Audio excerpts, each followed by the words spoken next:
আসসালামু আলাইকুম সবাইকে। সবার উপর আল্লাহর অশেষ রহমত ও শান্তি বর্ষিত হোক। আশা করি তোমরা সবাই ভালো আছো। আজকের ক্লাসে আমরা এসএসসি গণিত পাঠ্য বইয়ের বৃত্ত অধ্যায়ের খুবই গুরুত্বপূর্ণ একটি উপপাদ্য সমাধান করাবো।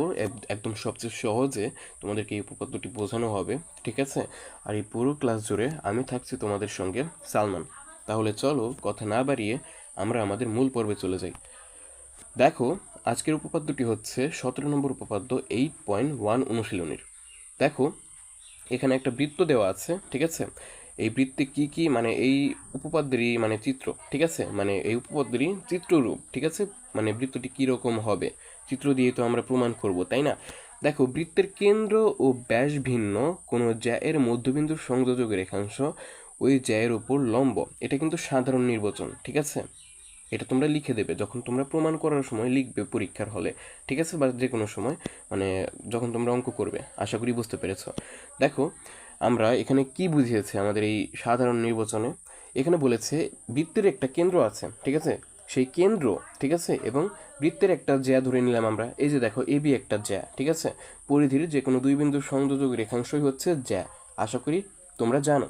দেখো, এই যে কেন্দ্র এবং এই যে জ্যা, ঠিক আছে, মানে ব্যাস ভিন্ন কিন্তু এটা, ঠিক আছে? ব্যাস নয় কিন্তু, এই জন্য বলা হয়েছে ব্যাস ভিন্ন কোনো জ্যা এর, ঠিক আছে?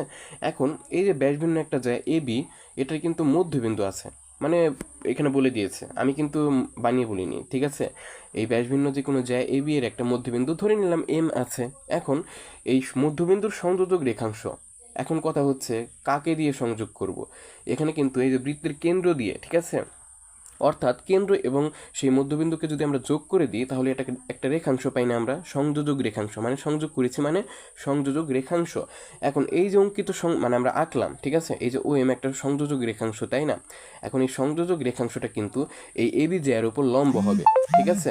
মানে এটাই আমাদেরকে মানে প্রমাণ করতে বলা হয়েছে, এবং এই সাধারণ নির্বাচনে সেটাই কিন্তু বলা হয়েছে।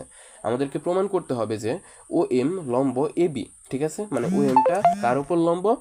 এই এবি এর উপর লম্ব। এটা আমাদের প্রমাণ করতে হবে, ঠিক আছে? এখন আগেই না, আমরা প্রমাণে যাওয়ার আগে তোমাকে একটু চিত্রটা বুঝিয়ে দিই। দেখো, এই যে ও এ ও বি, এটাকে কিন্তু ব্যাসার্ধ বলা হয়, মানে এই দুটোকে ব্যাসার্ধ বলা হয়, ঠিক আছে? কেন্দ্র থেকে পরিধি পর্যন্ত দূরত্বকে বলা হয় ব্যাসার্ধ। যে কোনো দূরত্ব, একটা বৃত্তে যত তুমি কেন্দ্র থেকে পরিধি পর্যন্ত দূরত্ব আঁকতে পারো সব কিন্তু সমান, একে অপরের সমান, ঠিক আছে? আশা করি বুঝতে পেরেছো। দেখো, এখন আমরা প্রমাণে যাব, ঠিক আছে? দেখো, আমরা মনে করি লিখেছি, ঠিক আছে? এখানে তোমরা বিশেষ নির্বাচন লিখবে, ঠিক আছে? আসলে পাঠ্য বই এগুলো লেখা থাকে না, বা গাইডেও প্রায় লেখা থাকে না। তোমরা লিখে দেবে বিশেষ নির্বাচন। আমরা মনে করে নেব, মানে বিশেষ নির্বাচন মূলত বানিয়ে লিখবে, ঠিক আছে? এই যে এখানে অঙ্কন পর্যন্ত তোমরা একদম বানিয়ে বানিয়ে লিখবে, ঠিক আছে? একদম হুবহু যে এরকমই হতে হবে সেটা তোমাদের একদম ম্যাটার না, ঠিক আছে? কিন্তু তোমরা সুন্দর করে লিখবে, ঠিক আছে? মানে একদম লজিকে খাটে জানো। দেখো, ও কেন্দ্র বিশিষ্ট বৃত্তে, এখন কথা হচ্ছে কি তুমি বানিয়ে লিখবে এই যে ও কেন্দ্র বিশিষ্ট একটা বৃত্তে এবিসি বৃত্ত, তাই না? ও কেন্দ্র বিশিষ্ট এবিসি বৃত্তে বলতেই পারো। এখন ও কেন্দ্র বিশিষ্ট এবিসি বৃত্তে ব্যাস না এমন একটি জ্যা, সেটা কি? এবি, সেই জ্যা হচ্ছে এবি, এবং এই জ্যায়ের মধ্যবিন্দু কিন্তু এম। আরে বানিয়ে বানিয়ে লিখবে, শুধু চিত্রটা তোমরা মুখস্থ করে নেবে বা মনে রাখবে, ঠিক আছে? অর্থাৎ এবিসি বৃত্তে ব্যাস নয় এমন একটি জ্যা এবি এবং এই জ্যায়ের মধ্যবিন্দু এম, এটা দেওয়া আছে, মানে সুন্দর করে লিখবে এই যেভাবে, ঠিক আছে? এবি এম একটি মধ্যবিন্দু, কার মধ্যবিন্দু? এবি এর মধ্যবিন্দু। এখন ও আর এম যোগ করে দিই, কারণ আমাদের সংযোজক রেখাংশ টানতে হবে তো, তাই না? সংযোগ করে দিই আমরা, ও কমা এম যোগ করি। এখন প্রমাণ করতে হবে যে ও এম রেখাংশটা এবি জ্যায়ের ওপর লম্ব আছে, অর্থাৎ ও এমটা একদম খাড়াভাবে লম্ব, কার ওপর? এবি জ্যায়ের ওপর লম্ব, ঠিক আছে? এখন আমরা অঙ্কনটা মানে অঙ্কনও তোমরা বানিয়ে লিখবে, কি কি করেছো তুমি চিত্রটা কিভাবে আঁকলে তার একটা সংক্ষিপ্ত ছোট্ট করে বিবরণ দিবে। যেমন ও আর এ যোগ করে দিয়েছো তুমি, কারণ এটা তো আঁকতেই হবে, তাই না? ও কমা বি যোগ করে দিয়েছো, ঠিক আছে? এগুলো তোমরা মানে নিজেরাই লিখতে পারবে। অঙ্কন তোমাদের নিজের মতো কিভাবে অঙ্কটা মানে এই চিত্রটা তোমরা আঁকলে, ঠিক আছে? ও কমা এ যোগ করে দিই এবং ও কমা বি যোগ করি, ঠিক আছে? সুন্দর করে লিখে দেবে, তাহলে একদম মানে ফুল মার্কস পেয়ে যাবে। আমরা চিত্র কিন্তু বুঝে গেছি। এই যে ও দেখতে পাচ্ছ, এটা কিন্তু কেন্দ্র, ঠিক আছে? আশা করি এগুলো তোমরা চেনো কোনটাকে কি বলে। আর এই যে বক্ররেখা দেখতে পাচ্ছ, বৃত্তের সীমানা বলে এটাকে, ঠিক আছে? অর্থাৎ কিন্তু গণিতের ভাষায় এটাকে বলা হয় পরিধি, ঠিক আছে? বৃত্তের পরিধি। আশা করি বুঝতে পেরেছো, মানে সীমানা বৃত্তের, ঠিক আছে? এর বাইরে তো মানে বৃত্তের বহির্ভাগ, এবং এই ভেতরে যা কিছু দেখতে পাচ্ছ এগুলো হচ্ছে বৃত্তের অভ্যন্তর ভাগ, ঠিক আছে? বা অভ্যন্তর। এখন আমরা প্রমাণ করব। ধাপ 1, দেখো এই যে বৃত্ত দেখতে পাচ্ছি, বৃত্তের ভেতরে কিন্তু আমরা দুটো ত্রিভুজ দেখতে পাচ্ছি, তাই না? ও এ এম এবং ও বি এম দুটো ত্রিভুজ আছে, তাই না? এখন এই দুটো ত্রিভুজকে আমরা সর্বসম প্রমাণ করব, অর্থাৎ এই দুটো ত্রিভুজের নারী নক্ষত্র মানে নাক কান গলা চোখ যা কিছু আছে মানে দুটো যেন একই হয়।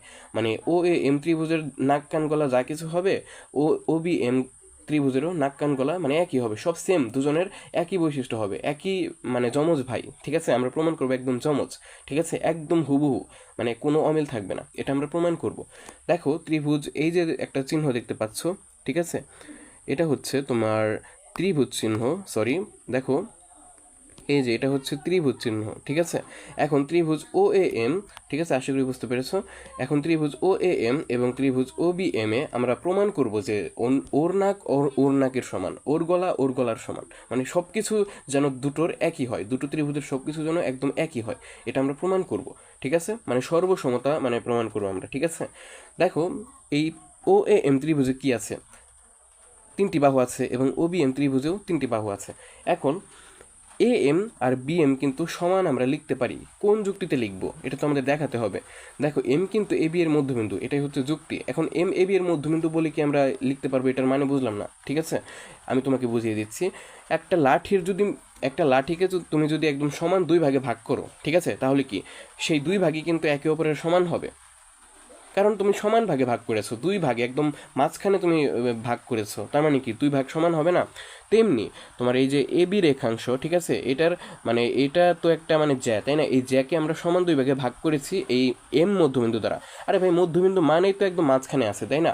আর মাঝখানে আছে মানেই তো সেই জ্যাটি দুই ভাগে ভাগ হয়ে যাবে। মাঝখানে আছে মানে কি এই এ এম আলাদা একটা অংশ এবং বি এম আলাদা একটা অংশ, কিন্তু পরস্পরের সমান, ঠিক আছে? কারণ একদম মাঝখানে আছে এম বিন্দুটি, তাই না? এটাকে বলা হয় মধ্যবিন্দুর সূত্র, ঠিক আছে? মানে মধ্যবিন্দু কোনো একটা কিছুকে মানে সমান দুই ভাগে ভাগ করে, ঠিক আছে? আশা করি বুঝতে পেরেছো। অর্থাৎ এম এ বি এর মধ্যবিন্দু, তাই এ এম সমান বি এম, তোমরা চিত্র দেখেই বুঝতে পারছো ভাইয়া, আশা করি বুঝতে পারছো। এবং ও এ সমান ও বি, এটা কিভাবে লিখলাম? এই যে ও এ বাহু আর ও বি সমান কিভাবে লিখলাম?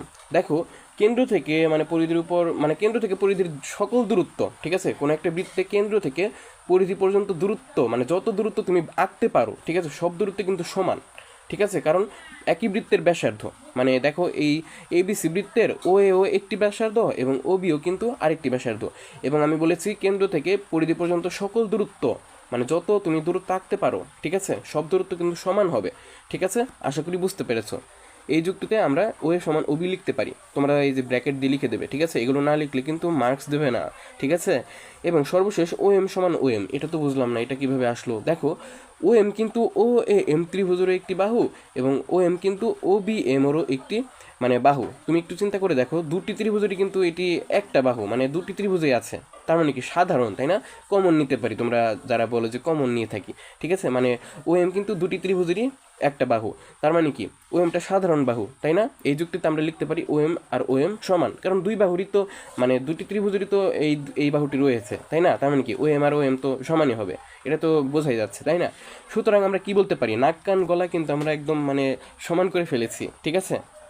অর্থাৎ সব কিছু সমান করে ফেলেছি দুটি ত্রিভুজের, এটা কিন্তু প্রমাণ করে ফেলেছি, মানে সর্বসম করে ফেলেছি, ঠিক আছে? সুতরাং আমরা কি বলতে পারি, দেখো, সুতরাং আমরা এই যে বলতে পারি ত্রিভুজ ও এ এম, এই যে চিহ্ন দেখতে পাচ্ছ একটা, ঠিক আছে, গাণিতিক চিহ্ন, এটা হচ্ছে সর্বসম চিহ্ন, ঠিক আছে? অর্থাৎ সুতরাং ত্রিভুজ ও এ এম সর্বসম ত্রিভুজ ও বি এম।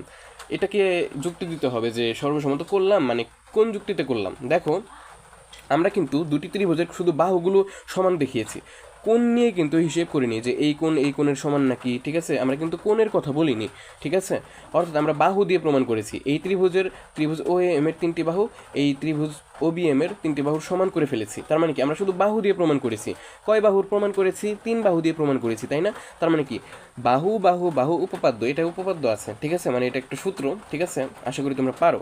অর্থাৎ বাহু বাহু উপপাদ্যের দ্বারা আমরা এই দুটি ত্রিভুজ সর্বসম করেছি বা একদম সমান প্রমাণ করেছি, ঠিক আছে? মানে একই সব কিছু, এই দুটি ত্রিভুজের সব কিছু একই একে অপরের, ঠিক আছে? আশা করি বুঝতে পেরেছ। এখন দেখো সব কিছু কিন্তু একই বলে ফেলেছি ভাইয়া, তার মানে কি কোণগুলো কিন্তু সমানই হবে, ঠিক আছে? এই যে দেখো ও এম এ, ঠিক আছে, এখানে কিন্তু এটা 90 ডিগ্রি কোণ আছে, 90 ডিগ্রি, কারণ কি এবি একটা জ্যা এবং এই এবি জ্যা কিন্তু ও এম মানে ও এমটা কিন্তু এবি জ্যার উপর লম্ব, কিন্তু আমরা কিন্তু সরাসরি এখনো জানি না যে ও এমটা কি আসলে এবি জ্যার উপর লম্ব নাকি। আমরা কিন্তু প্রমাণ করছি, কিন্তু চিত্র দেখে তুমি বুঝতে পারছো যে ও এমটা কিন্তু সত্যি সত্যি এবি জে এর উপর লম্ব। তার মানে কি, তুমি একটু মনে মনে একটু মিথ্যে ভাবনা ভাবো, ঠিক আছে, যে ও এম এ মানে ও এমটা এবি এর উপর লম্ব আছে। যদি লম্ব থাকে তার মানে অবশ্যই ও এম এ এটা কিন্তু 90 ডিগ্রি। দেখো তুমি বুঝতেই পারছো, ভেতরে কিন্তু এই যে ও এ এম এবং ও বি এম এই দুটো ত্রিভুজ কিন্তু সমকোণী ত্রিভুজ, ঠিক আছে, কিন্তু আগেই বলতে পারবে না, কারণ আমরা কিন্তু ও এমটা এ বি এর উপর লম্ব প্রমাণ করিনি। আমরা কি জানি যে ও এম এ এই যে এম বিন্দুতে একটা কোণ আছে, এই কোণটা কি 90 ডিগ্রি, আমরা কি বলতে পারবো? কিন্তু তুমি চিত্র দেখে সহজেই বুঝতে পারছো যে আসলেই তো 90 ডিগ্রি হওয়ার কথা, কারণ একদম খারাপভাবে আছে, তাই না? আমরা জানি কি এক সরল কোণ সমান 180 ডিগ্রি। এখন এই এবি ধরো একটা সরল কোণই কিন্তু, ঠিক আছে। এখন এই এবিকে আমরা ও এম দ্বারা মানে একদম ভাগ করে ফেলেছি, লম্ব এঁকেছি, ঠিক আছে। তার মানে কি এম মধ্যবিন্দু, অবশ্যই এই যে এম এই ও এম এ এবং ও এম বি অবশ্যই মানে দুটি কোণ উৎপন্ন করেছে, সেই কোণ দুটো কি দেখো, ও এম এ এটা অবশ্যই 90 ডিগ্রি এবং ও এম বি অবশ্যই 90 ডিগ্রি। কারণ কি 90 আর 90 যোগ করলে 180 হয়, তাহলেই তো আমরা এ এম বি বা এক সরল কোণের মান 180 ডিগ্রি পেয়ে যাব, তাই না? আশা করি তোমরা বুঝতে পেরেছো। তার মানে আমরা এটাও বলতে পারি ও এম এ এবং ও এম বি সমান, মানে দুটি ত্রিভুজের এই দুটো কোণ কিন্তু সমান, এটা আমরা বলেই দিতে পারি, কারণ আমরা প্রমাণ করেই ফেলেছি যে দুটি ত্রিভুজের সব কিছু সমান, ঠিক আছে, মানে বাহু দ্বারা প্রমাণ করেছি। এই পর্যন্ত আমরা লিখতে পারি, অর্থাৎ সুতরাং কোণ ও এম এ এবং ও এম বি পরস্পরের সমান, ঠিক আছে। এখন দেখো আমরা এই পর্যন্ত প্রমাণ করেছি, তাই না? এখন আমরা ধাপ 2 করব। এটা ছোট একটা প্রমাণ, কিন্তু বেসিক অনেক আছে। এই বেসিক না জানলে তুমি পরবর্তী যে কঠিন উপপাদ্যগুলো আছে সেগুলো কিন্তু পারবে না। দেখো এই যে ও এম এ এবং ও এম বি, ঠিক আছে, এই কোণদ্বয় কিন্তু পরস্পর রৈখিক যুগল কোণ, ঠিক আছে, এবং এদের পরিমাপ সমান। এই কথাটির মানে কি, এটা কিন্তু সবচেয়ে মানে গুরুত্বপূর্ণ একটা বেসিক, ঠিক আছে। এখানে মূলত আমাদের প্রমাণের শেষ হবে। দেখো রৈখিক যুগল কোণ মানে কি, পাশাপাশি দুটি কোণের যোগফল যদি 180 ডিগ্রি হয় তাহলে তাদেরকে একে অপরের রৈখিক যুগল কোণ বলা হয়। দেখো এবি কিন্তু একটা জ্যা এবং এবি কিন্তু একটা সরল কোণও বটে, ঠিক আছে, একটি সরল কোণ, কিন্তু ও এমটা কিন্তু এবিকে 2 ভাগে ভাগ করে ফেলেছে। তার মানে কি 180কে 2 ভাগে ভাগ করলে কত হয়? 90 ডিগ্রি, 90 ডিগ্রি, তাই না? অর্থাৎ ও এম এ 90 ডিগ্রি হবে, আবার ও এম বিও 90 ডিগ্রি হবে। অর্থাৎ এই যে এই ডান পাশের এই কোণটা 90 ডিগ্রি হবে, আবার বাম পাশের এই কোণটাও 90 ডিগ্রি হবে। আশা করি বুঝতে পেরেছো। আচ্ছা তোমরা কি বুঝতে পারছো? মানে আমি একটু জুম করে দেখাই। দেখো আমি কিন্তু বলছি এই যে ও এম এ মানে এই যে এই বিন্দুতে একটা কোণ আছে, এটা হচ্ছে 90 ডিগ্রি, মানে ধরে নাও, আমরা কিন্তু প্রমাণ এখনো করিনি। দেখো ও এম এ মানে এটা হচ্ছে 90 ডিগ্রি এবং ও এম বি এটা হচ্ছে তোমার 90 ডিগ্রি, মানে কি 90 মানে তো 180, তাই না? 180 ডিগ্রি, অর্থাৎ এই ও এমটা কিন্তু এই এ বি জে এর উপর লম্ব আছে, আমরা মনে মনে বলতে পারি, ঠিক আছে, একটু কল্পনা করলে, কিন্তু আমরা প্রমাণ করব। দেখো যেহেতু রৈখিক যুগল কোণ, এই কথাটি লিখতে হবে, এবং দুইটি কোণই কিন্তু সমান। আমি তোমাকে বললাম যে এই ও এম এও 90 ডিগ্রি এবং ও এম বিও 90 ডিগ্রি, তার মানে কি দুটি কোণই কিন্তু 90 ডিগ্রি 90 ডিগ্রি সমান হয়ে গেল, তাই না? এখন তাহলে আমরা কি বলতে পারি, কোণ ও এম এ এবং ও এম বি অবশ্যই এক সমকোণ হবে। এক সমকোণ মানে কি 90 ডিগ্রি বা 90 ডিগ্রি। দেখতেই পারছো হয়ে গেছে, কিন্তু আমাদের প্রমাণ কিন্তু হয়ে গেছে। মূলত এই লাইনটি লেখার জন্যই তোমাকে মার্কস দেওয়া হবে, ঠিক আছে, ওই রৈখিক যুগল কোণের কারণেই, মানে এই ধারণাটার জন্যই তোমাকে মার্কস দেওয়া হবে, ঠিক আছে। অর্থাৎ ও এম এ এবং ও এম বি যেহেতু 90 ডিগ্রি, তার মানে কি এই ও এম রেখাংশটি কিন্তু একদম খাড়াভাবে থাকবে, ঠিক আছে। দেখো একদম হেলে থাকবে না কিন্তু, কারণ দুই পাশের কোণ 90 ডিগ্রি 90 ডিগ্রি, তার মানে কি ও এমটা একদম খাড়াভাবেই থাকবে, ঠিক আছে। আশা করি বুঝতে পেরেছো। অর্থাৎ আমরা প্রমাণ করে ফেলেছি, কিন্তু আমরা এখন সরাসরি বলে দিতে পারবো যে অতএব ও এম লম্ব এ বি, অর্থাৎ ও এম রেখাংশটি এ বি জের উপর লম্ব আছে। দেখো আমরা কিন্তু সহজেই প্রমাণ করে ফেলেছি, ঠিক আছে। এই সাইড নোটগুলো কিন্তু অবশ্যই দিতে হবে, ঠিক আছে, না হলে কিন্তু মার্কস পাবে না, কারণ এগুলোই তোমার যুক্তি। তুমি এগুলো কিভাবে লিখলে, কোন যুক্তিতে লিখলে, কে বললো তোমাকে, ঠিক আছে, এগুলো তোমাকে বুঝিয়ে দিতে হবে, ঠিক আছে।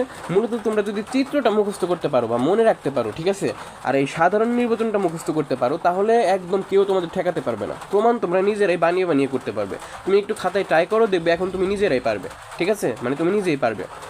আজকের মতো এখানেই বিদায় নিচ্ছি, দেখা হচ্ছে অন্য কোনো ভিডিওতে। ততক্ষণ ভালো থেকো, সুস্থ থেকো, আসসালামু আলাইকুম।